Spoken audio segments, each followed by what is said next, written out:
ये आपकी प्रोपोजिशन 4 है which says that monotone function that is defined on an interval is measurable. Monotone functions जो basically होते हैं वो या तो मोनोटोनिकली इंक्रीजिंग होते हैं, अगर आप उसको जरूरी नहीं होता कि कॉन्टिन्यूस फंक्शन है। जैसे अगर मैं ये फंक्शन लिख रही हूँ तो नहीं नहीं, एक मिनट, ये सही नहीं है। जैसे अगर फर्ज कीजिए कि ये ग्राफ अगर मैं बना रही हूँ ये इस तरह से, ये तो ये आप देखें तो मोनोटोनिकली इंक्रीजिंग फंक्शन, ठीक है। इसी तरह से अगर मैं देखूं तो ये इस तरह से ग्राफ जो है ये मोनोटोनिकली डिक्रीजिंग शेप में है, लेकिन ये तो कॉन्टिन्यूस शेप में आपको नजर आ रहे हैं। मोनोटोनिकली बेसिकली क्या होता है इंक्रीजिंग, कि अगर आपके डोमेन के x1 is less than, actually this preserves the equality. So आपका एफ ऑफ एक्स वन जो होता है वो लेस और इक्वल होता है एफ ऑफ एक्स टू, ठीक है। ये आपका मोनोटोनिकली इंक्रीजिंग होता है। और डिक्रीजिंग क्या होता है कि if your x1 is less than equal to x2, so this implies your f of x1 is greater than and equal to f of x2, ठीक है। ये आपका डिक्रीजिंग होता है। तो ये जरूरी नहीं है, ये जैसे मैंने ग्राफ तो कॉन्टिन्यूस बनाया, जैसे अगर आप स्टेप फंक्शन देखें, स्टेप फंक्शंस किस तरह के होते हैं, इस तरह से, फिर उसके बाद यूं जंप कर रहे होते हैं, यूं जंप कर रहे होते हैं।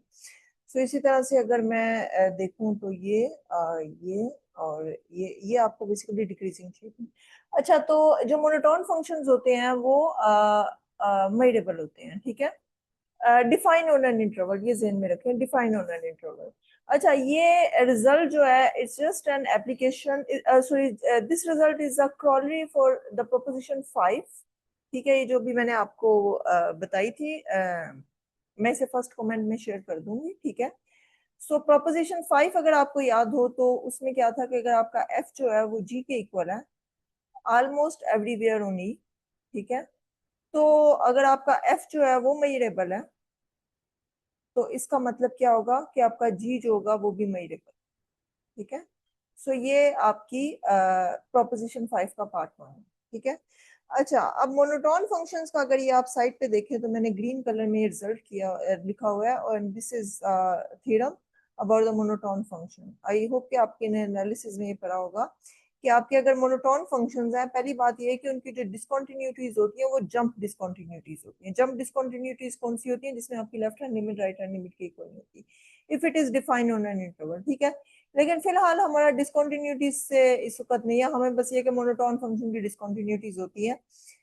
और दूसरी बात ये है, that is the result which we will use in our proof, कि आपके जो एफ की जो पॉइंट ऑफ डिसकंटिन्यूटीज होती हैं वो at most countable, at most countable का मतलब ये है कि ज्यादा से ज्यादा काउंटेबल होती है। फाइनाइट भी हो सकती हैं और इन्फिनिट भी हो सकती है। अगर इन्फिनिट होती है तो काउंटेबल होती है, ठीक है। सो इसका मतलब क्या है? इसका मतलब यह है कि अगर आप सेट ए ले रहे हैं, ए बेसिकली क्या है? ए आप वो सारे पॉइंट्स है डोमेन के, आई इंटरवल आपका है, क्योंकि आपका फंक्शन जो है वो आई से आर में है, ठीक है। और इंटरवल जो मेजरेबल है आप सबको पता है। तो x belongs to i such that x is point of discontinuity, point of discontinuity of f। तो ये basically consisting of all those point of discontinuities of F है। तो चूंकि आपका एफ जो है, as F is monotone function, doesn't matter ये monotonically increasing है या डिक्रीजिंग है, मोनोटोन फंक्शन है, तो इसका मतलब है कि जो पॉइंट ऑफ डिसकंटिन्यूटीज हैं वो एट मोस्ट काउंटेबल है। अगर काउंटेबल नहीं भी होगा तो काउंटेबल का सबसेट होगा तो वो इसका मेजर हमेशा जीरो होगा, क्योंकि Lebesgue measure of the countable set is zero. लेकिन अगर एटमोस्ट काउंटेबल है, अगर ये हो सकता है कि आपकी फाइनाइट हो, तो फाइनाइट का मतलब ये होगा कि फाइनाइट सेट्स का तो वैसे भी लीबैग मेजर जो है वो जीरो, ठीक है। So what does that mean? इसका मतलब ये है कि आपका जो फंक्शन है वो क्या है? वो is equal to a continuous function, क्योंकि जो पॉइंट ऑफ डिसकंटिन्यूटीज हैं वो जिस सेट पे,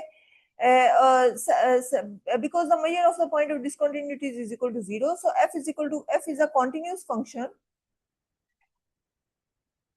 continuous function almost everywhere only, ठीक है। आई होप कि आपको ये समझ आ गई होगी कि आपका जो फंक्शन है एफ वो कॉन्टिन्यूस है ऑलमोस्ट एवरीवेयर ऑन ई। क्यों? क्योंकि जिस पे the set of point of discontinuities has measure zero, ठीक है। और आपको पता है कि कॉन्टिन्यूस फंक्शन जो होते हैं वो मेजरेबल होते हैं। Since the continuous function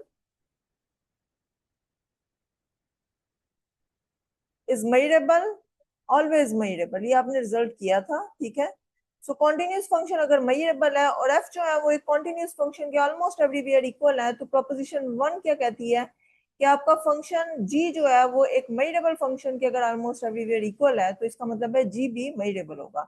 so F चूंकि कॉन्टिन्यूस फंक्शन के ऑलमोस्ट एवरीवेयर इक्वल है और कॉन्टिन्यूस फंक्शन चूंकि मेजरेबल है, so what does that mean, इसका मतलब यह है कि आपका एफ जो होगा is made up. So this result is just and purely of your proposition 5, ठीक है। And proposition I think this is your proposition proposition 3, which says that your for real value function is a real value function that is continuous on its measurable domain is measurable. So ये दो results जो हैं आपके, ये इस result को prove कर देते हैं, ठीक है। आई होप कि आपको समझ आ गई होगी। Thank you.